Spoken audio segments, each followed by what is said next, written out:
Welcome to the chaos sector. The trial is being delayed because there is a roadblock. There are several roadblocks actually, but let's focus on the main one. 3 male DNA samples. Yes, we will keep going over this. Weeks after the murders, there was a DNA sample collected from a glove outside the home, which was identified as a male. By December 17th, there were 2 additional DNA samples discovered, of 2 males, inside the home. Now we stop right here. They have identified these males. But they never publicly identified those males, like they publicly identified Brian Kohberger. And that process of identifying Kohberger was much more strenuous than those 3 males. Many believe that they didn't process those additional male DNA samples. Negative, they did. See, this is the case in a nutshell, everything else falls in place. Bill Thompson has stated one of the most damaging things you could ever say in court. Quote, "We didn't think that was relevant," unquote. This is in response to the defense inquiring about those additional DNA samples collected at the crime scene. If someone is being charged with murder, and you claim you have his DNA at the crime scene, yet there was additional DNA of other individuals at the home, or even the crime scene, how could you say those samples are irrelevant? Maybe they were accomplices of the person charged? In a normal murder case, these males would be publicly identified, and if they were involved, they would be sitting right alongside Kohberger. Most certainly, they would be questioned. But these individuals are still a mystery. And as we always say, when there's mystery, there's secrecy, and when there's secrecy, there's conspiracy. There is a conspiracy in concealing the identities of those 3 additional males at the home. If you have your murderer, there would be no need to conceal the identities of those males. Maybe they were there around 7 p.m., hanging out with the housemates? Maybe they stopped by, before the housemates headed out to party? They would be questioned, their whereabouts confirmed, based on cell phone data, and other evidence that confirms they were not physically there when the murders took place. As we all know, this never happened. So, just off this conspiracy alone, we have to assume those 3 males are subject to potentially being the killers. Kohberger was being tracked during the month of December. Moscow PD reported that they collected DNA from a knife sheath in Madison's bed, right? But let's go back a bit, to November 29th. This is when Kohberger's vehicle was submitted by Washington State University Police. He was identified before the DNA on the knife sheath results came back. I assume this was simply to make it appear there was a list of white Hyundai Elantras that were submitted, and Kohberger, being the killer, couldn't escape the justice that awaited him. In reality, he was framed, but they had to make it appear to be by, quote, chance. Everything fell into place. Then, his parents' home was raided, and oddly, they obtained DNA from Kohberger's father, and matched it with the DNA on the knife sheath. Yeah, okay, that makes sense. Wasn't there blood saturating Madison's bed? Wouldn't there be so much blood that the knife sheath would be contaminated with blood? There is no way they extracted DNA from that knife sheath. Howard Blum is executing damage control. He is aware of the inevitable truth that will come out. He has a book titled The Eyes of a Killer. Now we won't, and will never, read that crap, but I'm interested to know, does he establish a motive for this killer? Has there been any motive proven? Since they're leaking out so-called evidence of a Walmart receipt showing a purchase for a Myers jumpsuit, where is the digital evidence that Kohberger stalked one of those housemates? The news reported this exists, meaning, they claimed the actual proof of Kohberger stalking one of those housemates has been documented. Where is it? Blum claimed the grand jury obtained this Walmart receipt, right? Well, whoever gave them this so-called evidence, which they relayed to the Gonzalez family, wouldn't the Gonzalez family want to see the so-called digital evidence as well? Isn't this more concrete to prove Kohberger had stalked those housemates? Let's address something. Kaylee's father appeared on Chris Cuomo's show, and he was asked if this was the guy, being Kohberger, you envisioned. And the father stated, paraphrasing, "No, I didn't expect him to look like that, he looked normal, like an average guy you would see at a party." Meaning, Kohberger didn't give a serial killer, or even stalker vibes, to Steve. Also, we have to point out that Steve stated, "We want to make sure we got the right guy." He also stated, quote, "They didn't have to go upstairs," unquote. What these statements indicate is Steve has always alluded to there being multiple killers, but is careful not to publicly say it. The mother has also given the public something to go by. Remember, she stated she felt it was someone the housemates knew. and went on to say she didn't see it being some random person coming into the neighborhood and murdering those housemates. Meaning, it was someone local, someone who knew everyone in that home, where they were, where each bedroom was, and who was being targeted that night. After she made that statement, the mainstream media activated bonkers mode, throwing out all types of claims about Kohberger. He was stalking one of the victims, he was in the neighborhood 12 times prior, he had even downloaded a photo of Madison. Kaylee's mother knew instinctively that it was someone close, someone who was known. I think we can suggest Kaylee's mother was right. Kohberger was used as the quote, creeper, who was outside the social circle.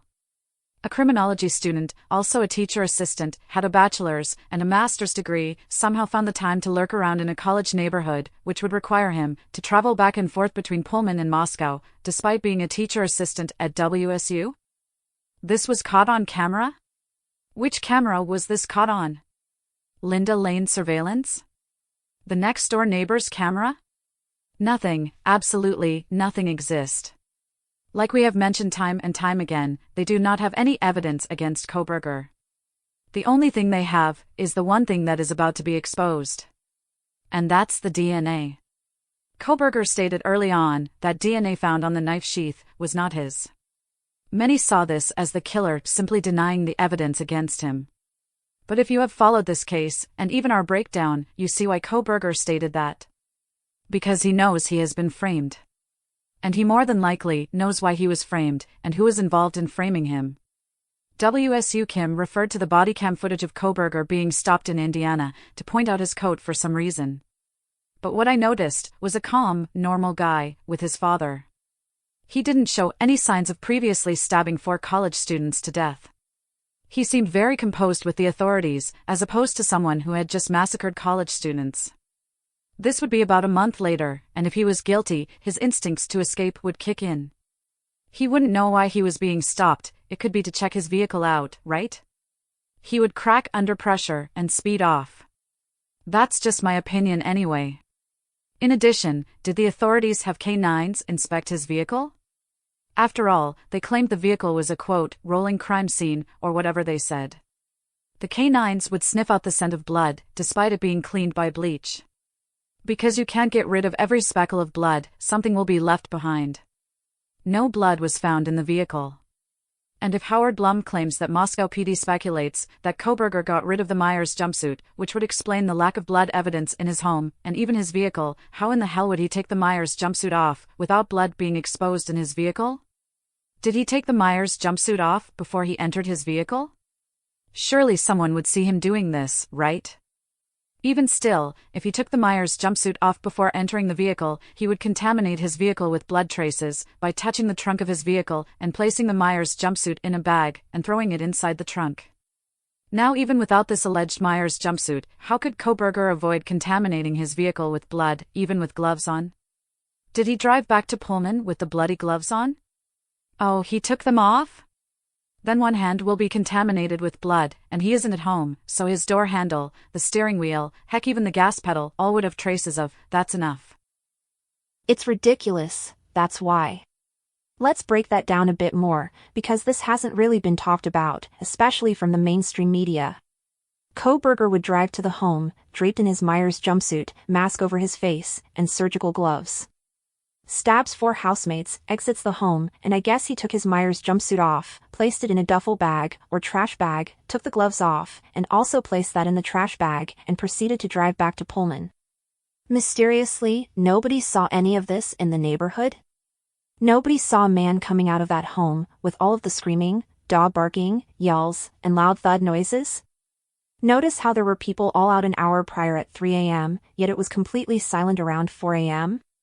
Nobody from the neighborhood claimed to have spotted a white Hyundai Elantra, heck, nobody had claimed to see anything. Except for Dot and Anand Harsh. These are the only 2 people in that neighborhood who claimed to have physically seen something. Surely there was someone outside. I guess not. Now where exactly is he located? On the side street? In the parking lot of Queen Road Apartments? He has to be stationary for a moment to take all of the bloody clothing off, right? He didn't drive back with it on, because it's possible he could get stopped by authorities, and guess what they would discover? A bloody Myers jumpsuit, and even blood splattered on his face. Mind you, the reports claimed the vehicle was speeding, which could lead to a traffic stop. It's quite the travel back to Pullman when you've just murdered 4 housemates in Moscow. That drive would seem like forever, as his adrenaline would be rushing through his veins. In addition, there is an interstate camera along the highway, traveling back to Pullman. You can even view real-time traffic surveillance on that highway. But there was never a report that Kohberger's vehicle was spotted traveling back to Pullman. There was a report that the vehicle was spotted near the highway. But the actual traffic camera? No report that his vehicle was captured. And since this would be early Sunday morning, close to 5 a.m., surely there wasn't much traffic on that highway, so his light bulb speeding on the highway would be spotted. He was never there, my friends. The white vehicle in the Linda Lane surveillance is the same unmarked cruiser from the body cam footage.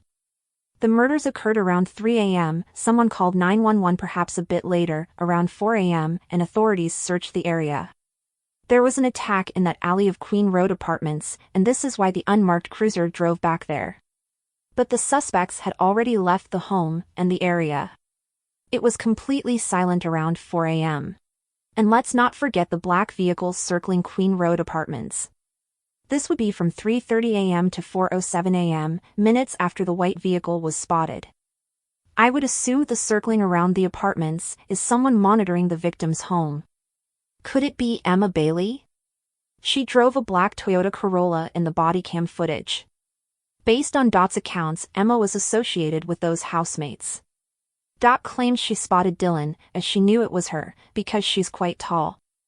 A black guy, who we assume is Demetrius, a guy in a hoodie who she couldn't recognize, and a pale guy with colored hair, later that morning. Why would Emma and Demetrius be at that home, if it wasn't drug-related? And furthermore, if Dylan is outside the home with these 2 drug dealers, then we have to assume she was associated with drug trafficking, right? The problem we have here is there are 2 surveillance cameras that need to be linked together, but one hasn't been released. If we could view the camera footage from the next-door neighbor's home, we could link all traffic from King and Queen Road with the Linda Lane camera footage. Those vehicles had to come from King and Queen Road, that is the only entrance into the neighborhood. But we only obtained a screenshot from the neighbor's home? That footage holds the key to everything, including the alleged DoorDash delivery, the private driver, the black vehicle circling around, and if Kohberger's white Hyundai Elantra actually was there. The Linda Lane surveillance was used to suggest it was Kohberger's vehicle, but you can't prove it based on the view. Yet we could see the vehicle clearly from the neighbor's camera, yet somehow they didn't release it? Why leak the Linda Lane surveillance, but only leak a screenshot from the neighbor's surveillance? Smells fishy. Logic suggests that they won't release the actual footage because we may spot something that literally destroys the lone killer narrative. Instead, we'll just release the Linda Lane surveillance and insinuate the white vehicle spotted was Kohberger's. Wait a minute, just wait one damn minute. I think I see what's going on. That Linda Lane surveillance is the reason for the initial reports of Kohberger's alleged timeline of his path. Fucking right. I'll save this for another episode, this needs a thorough breakdown. You know what? We need to go back to the gas station clerk's accounts, because they lied. Yes, they lied, and the reason they lied? Because it proves that the alleged white Hyundai Elantra spotted was heading in the opposite direction, contrary to the location of the housemates. We'll break it down, of course. The news reported that the vehicle was spotted at 3:45 a.m., right? And even claimed it was speeding. Now if this vehicle is speeding, and assumed to be Kohberger, we can suggest he is speeding, to get back to the home at a certain time. But this would indicate he was being led by someone inside the home, who would tell him when to come back, right? That's unlikely, because trust me, if Kohberger was the murderer, he would have already snitched on the inside help. And he would have the evidence to prove it, such as text messages, phone calls, you get the point. So that wasn't Kohberger speeding down that road, which looked photoshopped anyway. But I do believe it was a white vehicle driving down that road. Remember, there was another white Hyundai Elantra on Elm Street at a sorority house. I am convinced this is the vehicle that was spotted, and they know it contradicts the alleged Kohberger's presence at the home, and even Moscow in general. That's why the screenshot of the surveillance is edited, because it's not the same model. Like mentioned, if we focus on the most important aspect of this case to this point, it would have to be the 3 DNA male samples kept secret. The prosecution literally thinks the defendant has no right to question it, because he's the murderer. The defense is claiming their client is innocent, and demand those samples be identified. To the grand jury, if these DNA samples are not identified, or there is some sort technical difficulty in producing those samples, they would have to question if Kohberger was the only one responsible for those murders. And when they question that, combined with Kohberger claiming the very DNA discovered wasn't him, this gets into dangerous waters for the prosecution. Howard Blum attempted damage control in alluding to the grand jury being the source of providing the so-called Walmart receipt to the Gonzalez family. But it wasn't the grand jury, but he wants to condition the public into thinking the grand jury is 100% sure Kohberger is guilty. They aren't. If one questions everything, based on how suspicious the prosecution is behaving, you will end up with a hung jury. And that could lead to a mistrial. Why would there be so many complications in trial, if Kohberger is dead to rights? Because there is something missing, that's why. I would even suggest that many of those jurors are scratching their heads anyway. Because things don't add up to them. They perhaps discuss this, and of course, there would be someone in that jury who has a motive. And this is where the prosecution, and even the FBI starts snooping around. All of a sudden, a Walmart receipt alleged to be a purchase of Meyer's jumpsuit was discovered. And Blum basically claims Kohberger used that jumpsuit for those murders. It's not what Moscow PD said, although they're covering it up. It's what Blum is suggesting, thinking the public would believe it's actual evidence, because Moscow PD claimed it was. We're working hard, and the truth will come out before there is a verdict. They're running in quicksand. Sorry, there aren't any ropes or sticks around to help you. This is the chaos sector.